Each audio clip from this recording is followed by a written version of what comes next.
बिस्मिल्लाहिर्रहमानिर्रहीम। अस्सलाम वालेकुम नाज़रीन, मैं हूं ज़ैन अली। आप मेरा यूट्यूब चैनल ज़ैन अली स्पीक्स देख रहे हैं। आज बड़ी इंपॉर्टेंट दो अपडेट्स लेकर मैं आपकी खिदमत में हाजिर हुआ हूं। पहली अपडेट है तहरीक लब्बैक पाकिस्तान के अमीर हाफिज साद हुसैन रिजवी साहब से मुतालिक।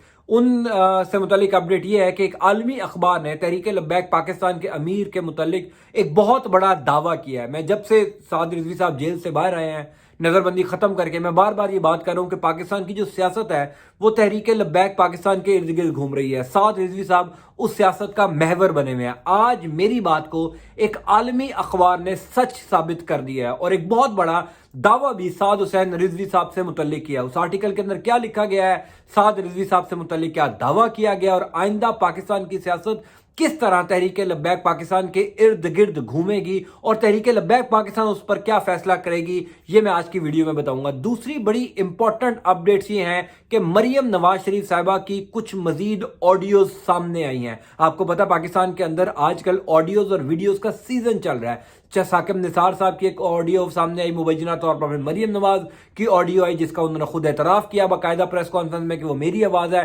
कल रात को एक और ऑडियो मरियम नवाज शरीफ की सामने आई है जिसमें वो बड़े संगीन किस्म के पाकिस्तान के बड़े टीवी चैनल्स के मालिकान के ऊपर इल्जामात लगा रही हैं और बाकायदा तौर पर उस ऑडियो को मरियम नवाज शरीफ साहिबा ऑन करती हैं कि ये उनकी ऑडियो है। वो ऑडियो क्या है, वो क्या मैसेज था, वो मैं आपको सुनाऊंगा। लेकिन सबसे इंपॉर्टेंट बात यह है कि इस मौके पर मरियम नवाज शरीफ की ऑडियोज लीक कौन कर रहा है, इस सवाल का जवाब भी मैं आपको बताऊंगा कि मरियम नवाज साहिबा ने किन के खिलाफ एक्शन लेने का ऐलान किया। उनको पता है उनकी टीम के अंदर से कौन ऐसा शख्स है जो ये ऑडियोज लीक कर रहा है, वो सारी डिटेल मैं आपको बताता हूं। पहले आपको आलमी अखबार का वो दावा बताता हूं। आलमी अखबार बीबीसी ने यह दावा किया है कि साद हुसैन रिजवी साहब जो हैं वो आइंदा पाकिस्तान के वजीर आजम होंगे। अगर ये कोई पाकिस्तानी अखबार कहता, पाकिस्तानी टीवी चैनल कहता, पाकिस्तानी जर्नलिस्ट कहता तो शायद ये इतनी हैरानकुन बात नहीं थी। लेकिन आलमी अखबार यानी बीबीसी जैसा क्रेडिबल अखबार, मोतबर अखबार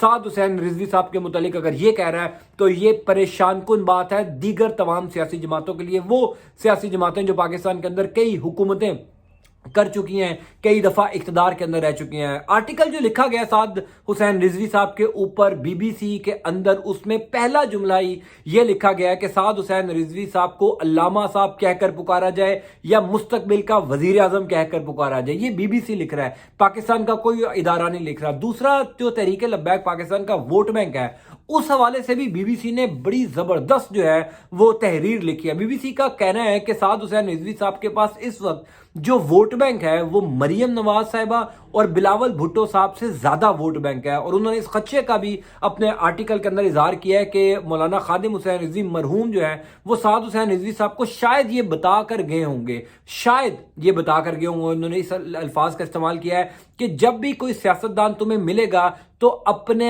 इर्द गिर्द ख्याल रखना, वो तुम्हारा वोट बैंक चुराने के लिए तुम्हें मिलेंगे। और माजी में गुज़िश्ता एक हफ्ते के अंदर हमें यही नजर आया। पहले एजाज चौधरी साहब जो तहरीक इंसाफ के रहनुमा है वो साद रिजवी साहब को मिलने गए, वजीर आजम पाकिस्तान इमरान खान का पैगाम दिया कि वो उनके साथ इत्तेहाद कर लें। फिर मरियम नवाज साहिबा ने अपना नुमाइंदा भेजा, फिर शहबाज शरीफ साहब ने अपना पैगाम भेजा, पीपल्स पार्टी ने राब्ता किया। यानी जितनी भी पाकिस्तान के अंदर बड़ी सियासी जमातें हैं वो इस वक्त साद हुसैन रिजवी साहब से मुलाकात कर रही हैं, कोई पैगामात भेजे जा रहे हैं। उसका मकसद एक है, चूंकि इस वक्त जो तहरीक लब्बैक पाकिस्तान का वोट बैंक है वो दीगर सियासी जमातों का शायद उतना वोट बैंक नहीं है। चूंकि तहरीक लब्बैक पाकिस्तान ने 2018 के इंतखाबात में ये साबित किया है। एक सबसे बुनियादी चीज ये है कि साद हुसैन रिजवी साहब करप्शन से पाक है, यानी उनके ऊपर कोई करप्शन का इल्जाम नहीं है। और पाकिस्तान के अंदर जो सारा सिस्टम पाकिस्तान का आप सबको पता है करप्शन के इर्द गिर्द घूमता है। इमरान खान को 2013 में और 2018 में इस वजह से वोट मिले थे क्योंकि उनके मुतालिक भी ये तासुर दिया जाता था कि उनके ऊपर कोई करप्शन का इल्जाम नहीं है। गो के हुकूमत आने के बाद अब कई इल्जामात उनकी हुकूमत के ऊपर लग रहे हैं। तहरीक लब्बैक पाकिस्तान अभी तक वो जमात है जिनके ऊपर कोई करप्शन का इल्जाम नहीं है, कोई करप्शन के चार्जेस नहीं है। इस वजह से बीबीसी जैसा इदारा ये लिख रहा है कि तहरीक लब्बैक पाकिस्तान फेवरेट है 2023 के अंदर हुकूमत बनाने में। अगर वो हुकूमत ना भी बना सके तो किसी न किसी इत्तेहादी सियासी जमात के साथ इत्तेहाद करते हुए जरूर नजर आएंगे। ये उस मौके पर आर्टिकल लिखा गया है जहां जब साद रिजवी साहब बाहर आए, उन्होंने एक सियासी तकरीर की और सियासत जो है वो तहरीक लब्बैक पाकिस्तान के इर्द गिर्द घूमती हुई नजर आई। गो के इस आर्टिकल के अंदर تنقید بھی کی گئی ہے تحریک لبیک پاکستان کے اوپر، اور اس کی بنیادی وجہ میں یہ سمجھتا ہوں چونکہ عالمی ادارے تحریک لبیک پاکستان سے خوف زدہ ہیں کہ اگر تحریک لبیک پاکستان اقتدار کے اندر آ جاتی ہے اور تحفظ ناموس رسالت کے لیے، ختم نبوت کے لیے آواز بلند کرتی ہے، تو جتنی بھی پاکستان کے اندر ایسی تنظیمیں ہیں جو یہ چورن بیچ کر اپنی دکان چلاتی ہیں، ان کی دکانیں جو ہیں وہ پاکستان کے اندر بند ہو جائیں گی۔ تو یہ آرٹیکل بڑا امپورٹنٹ ہے جس میں سعد حسین رضوی صاحب سے متعلق کافی چیزیں لکھی گئی ہیں، ان کے ووٹ بینک کے متعلق لکھا گیا ہے، ان کی پالیسیز کے بارے میں لکھا گیا، بڑی زبردست بڑا یہ آرٹیکل ہے، اس کو آپ ضرور پڑھیے گا۔ دوسری امپورٹنٹ اپڈیٹ ہے ناظرین کرام مریم نواز شریف صاحبہ سے۔ مریم نواز صاحبہ کی کل ایک آڈیو آئی، پہلے آپ وہ آڈیو سن لیجئے، ایک تقریباً 20-25-30 سیکنڈ کی وہ آڈیو ہے، اس کے بعد میں آپ کو بتاؤں گا کہ وہ آڈیو لیک کون کر رہا ہے۔ اس موقع پہ مریم نواز شریف کی آڈیو کون لیک کر رہا ہے، کب ان کی یہ آڈیوز بنائی گئی تھی، اور کون شخص ہے، اور اس کو پکڑنے کے لیے مریم نواز شریف اور ان کی ٹیم کیا کیا کردار ادا کر رہی ہے۔ آپ پہلے آڈیو دیکھیے۔ جیو سے خود بات کی تو اس طرح سے نہیں ہو رہا تھا، پھر میں نے میر شکیل صاحب سے پرسنلی بات کی، میں نے کہا یہ زیادتی ہے، آپ دونوں طرف کے فیکٹس دکھا رہے ہیں، آپ کو یہ بتانا چاہیے کہ عمران خان نے بغیر تصدیق کے جھوٹ بولا، اس کے بعد اسی جھوٹ کو عمران خان نے نہ صرف دہرایا بلکہ اس میں 10 باتیں اپنے پاس سے ایڈ کر لی، تو میں نے کہا یہ آپ کو کرنا پڑے گا، تو اس نے کیا۔ پھر میں نے میاں عامر سے بھی کہا، میاں عامر نے کہا آپ دیکھیں میں کرتا کیا ہوں اس کے ساتھ، تو اللہ کا شکر ہے ہم نے اس کو جھوٹا ثابت کر دیا آج۔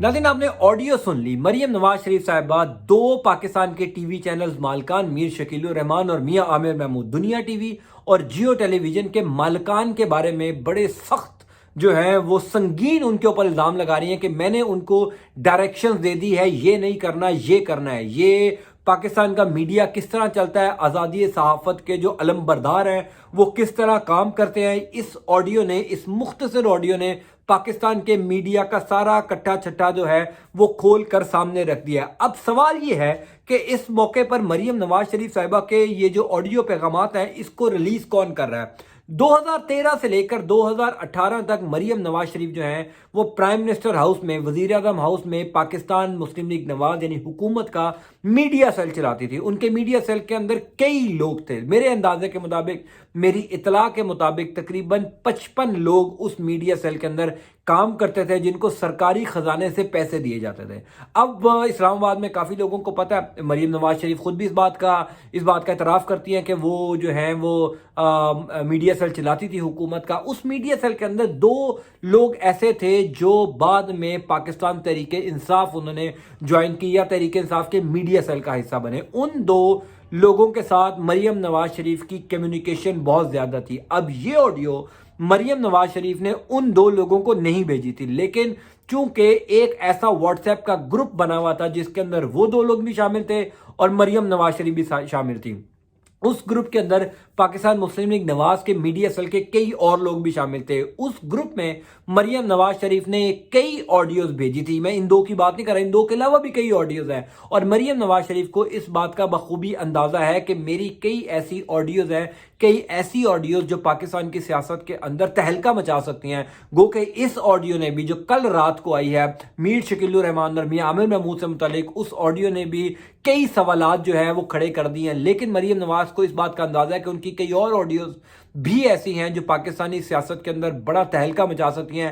اب ان آڈیوز کو منظر عام پر لیک ہونے سے روکنے کے لیے ان دونوں جو لڑکے ہیں، وہ دونوں جو نوجوان ہیں، ان کو پریشرائز کیا جا رہا ہے۔ میری اطلاع کے مطابق وہ دونوں لوگ اس وقت اسلام آباد کے اندر موجود ہیں، اور موجودہ حکومت جو ہے اس کو اندازہ ہے کہ ان دونوں کے پاس جو ہے وہ مریم نواز شریف صاحبہ کی آڈیو ہیں، اور میری اب سے کچھ دیر پہلے کہ اسلام آباد کے رپورٹر سے بات ہو رہی تھی، انہوں نے کہا کہ ان کی سیکیورٹی بھی جو ہے وہ بڑھائی گئی ہے ان دونوں میڈیا سیل کے لوگوں کی، اور کوشش یہ کی جا رہی ہے کہ کسی طریقے سے مسلم لیگ نون اور یہ جتنے بھی لوگ اس آڈیوز کو رکوانا چاہتے ہیں ان سے ان دونوں لوگوں کو جو ہے وہ روپوش رکھا جائے۔ میرے پاس اس حوالے سے کوئی اور اپڈیٹ آئے گی تو میں آپ تک ضرور شیئر کروں گا۔ یہ ایکسکلوسیو ڈیٹیل تھی کہ مریم نواز شریف کے آڈیوز کون لیک کر رہا ہے، میں نے آپ تک پہنچائی۔ انٹل نیکسٹ ٹائم، اللہ حافظ۔